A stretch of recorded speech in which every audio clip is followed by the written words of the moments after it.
Eh bien bonjour à tous, bienvenue sur Ducascopie TV, nous sommes le 16 mars 2015, bienvenue sur cette chronique hebdomadaire des marchés financiers dans tous leurs états. Alors, petit bilan actuellement, si on fait la chose rapidement et simplement, depuis 6 semaines, les marchés européens ne font que monter, c'est semaine de hausse sur semaine de hausse, et depuis 3 semaines, les marchés américains ne font que baisser.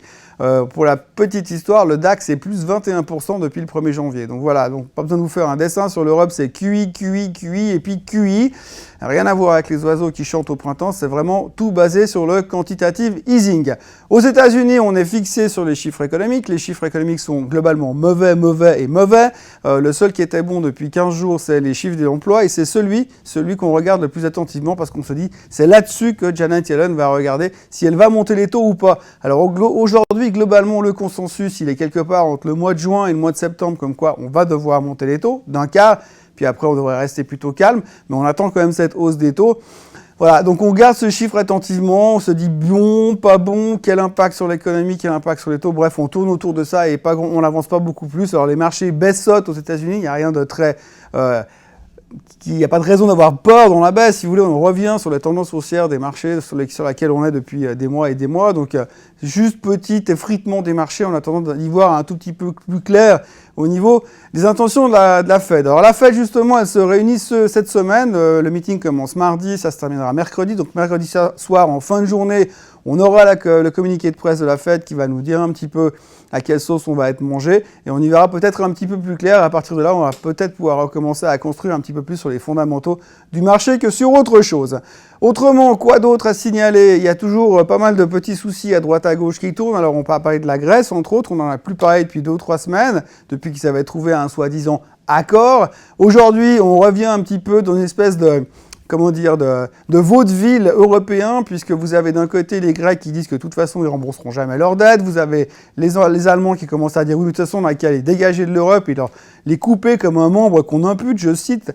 Donc voilà, globalement, une très très bonne ambiance au niveau de l'Europe en ce moment. Donc pour l'instant, on n'en parle pas trop. Il y a très peu d'impact sur les marchés, mais on pourrait peut-être en reparler attentivement ces prochains jours, puisque de toute façon, il y a une rumeur qui circule un peu partout que d'ici fin mars, la Grèce n'aurait plus un sou dans le porte-monnaie. Donc il va falloir quand même aborder le sujet.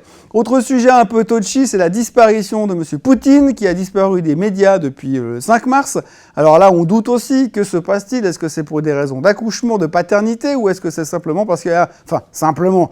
Plus grave, parce qu'il y a une espèce de putsch qui est en train de se construire au Kremlin. Il a pas mal de difficultés, semble-t-il, à maîtriser ses troupes. Donc, beaucoup de rumeurs. Certains médias américains n'hésitent pas, justement, à utiliser le mot putsch en ce moment. C'est assez rare de voir Poutine disparaître aussi longtemps des médias. Donc, on se pose pas mal de questions. Et même si aujourd'hui, le marché ne réagit pas, c'est pas forcément quelque chose qu'on a envie d'ajouter sur la recette qu'on est en train de préparer actuellement. Voilà, au niveau de l'or, il ne se passe rien. L'or continue de fondre gentiment en direction des 1150. On les a touchés la semaine passée. On a essayé de rebondir un petit peu, mais pas de grande conviction. Alors, il y en a quelques-uns qui disent que si la Grèce sortait de l'Europe et qui si, peut-être que l'or finalement pourrait finir par remonter, mais pour l'instant l'intérêt est à peu près nul du côté de l'or. Du côté du pétrole, c'est un peu plus spectaculaire, on va dire, puisqu'on parle toujours de production qui n'arrête pas d'augmenter. On a de plus en plus de barils à stocker. On a de moins en moins de place pour les stocker. Donc globalement, qui dit beaucoup d'offres, dit forcément un prix qui baisse. Et vous avez donc le pétrole qui a perdu 10% durant la semaine passée. Vendredi soir, on était en dessous des 45$ le baril. Les Américains ont déclaré que le gouvernement allait acheter 5 millions de barils pour les réserves stratégiques. Le pétrole est remonté de quelques cents pour repasser en dessous des $5. Et puis ce matin, badaboum, on est retombé, on est de nouveau à 44 et des poussières.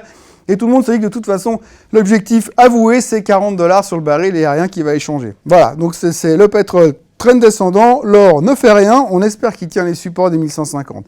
En ce qui concerne les monnaies, eh bien, tout le monde a les yeux fixés principalement sur l'euro-dollar. Alors l'euro-dollar, tout le monde y va de ses targets officiels. Alors on dit, il va à la parité, c'est clair. L'euro-dollar va à la parité, ça paraît quelque chose de relativement évident. Encore Goldman Sachs, la semaine passée, a annoncé l'euro-dollar à la parité pour le mois de septembre. Maintenant, Si on fait une simple règle de 3, à la vitesse où on perd des figures, ça ira beaucoup plus vite que le mois de septembre. À suivre attentivement. Ce matin, très tôt dans la nuit, l'eurodoll est descendu en dessous des 1,05. On a tapé les 1,0471, sauf erreur.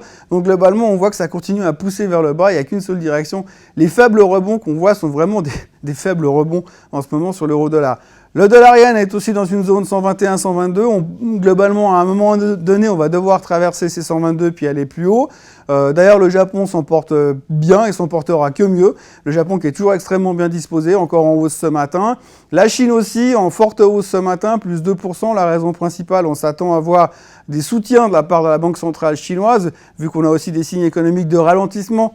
Tout est relatif, un ralentissement en Chine n'a rien à voir avec un ralentissement en Europe, mais globalement, on s'attend à voir le gouvernement chinois qui va soutenir un petit peu la Chine avec ses méthodes de quantitative easing à elle. Donc voilà, des bonnes attentes au niveau du marché chinois, au niveau de l'Asie en général. Voilà, donc autrement, maintenant, on est un peu dans une zone d'attente. On va attendre cette semaine la Fed. Je vous l'ai dit, mardi, mercredi, meeting de la Fed, point central de cette semaine. Et là, on y verra peut-être un petit peu plus clair et on pourra commencer à se concentrer sur les fondamentaux du marché, puisqu'à partir du mois d'avril, il est tout de suite là, le mois d'avril, on va commencer à parler des résultats du premier trimestre 2015, on y verra un petit peu plus clair, et puis peut-être que dans son communiqué de presse de mercredi soir, la Fed nous dira si elle montera les taux en juin, en juillet, en août, en septembre ou en octobre, ou pas du tout, à suivre. Voilà, moi je vous souhaite une excellente semaine et je vous retrouve lundi prochain pour la suite de nos aventures dans le monde merveilleux des marchés financiers. À bientôt, bye bye.